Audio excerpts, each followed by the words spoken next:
High आम घेस गोटे बंद पालन डाकरा देइलु 6 घंटिया घेस 1948 मसीह डाक्तरखाना स्थापन है 77 वर्षर पर भी आज तक डाक्तरखानार कौन उन्नति हो नहीं पार्बा।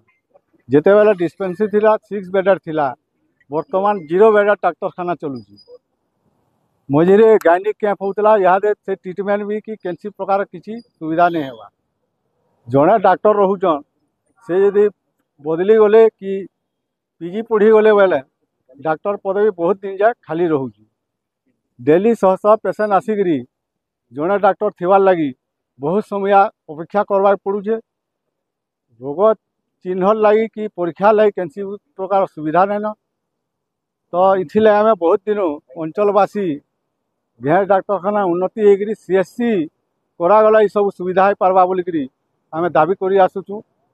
घेस गोटे आदिवासी अंचल एरियाटा बहुत गरीब लोग अच्छा साधारण चिकित्सा लगे बाहर के जबार पड़ुचे जेन बहुत खर्चांदे पड़ुचन।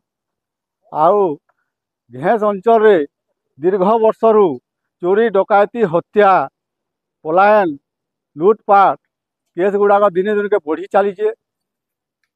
वर्तमान जेन स्तर के गलान लोग घर बाहर वाले भय कर बसलेन शांति रही नहीं पार्बा। इथिर लगी आम भी बहुत वर्षर घेस ठारे गोटे थाना हबार लगी सरकार को विभाग अफिसर को दाबी कर आसुचु किंतु आज तक से किसी नहीं पार्बार ताल। आर गोटे बड़ कथा हूँ घेस अंचलटा गोटे माओ प्रभावित अंचल है। मझे मझे घेस हल्दिया डुंगरी केरमेली जंगल मलई खमिल जंगल आसिक माओवादी मैंने लुचि रोचन जेनटा कि लोकंर मनरे से भय वातावरण होचे। तो इथिर लगी घेस ठारे थानाटे हेले किसी नहीं है सब सुधार हवा ये केस गुड़ाक रोग लगी पार्बा से आम भी बहुत दिन दाबी कर आसुचु सेटा भी नहीं हो पार्बा।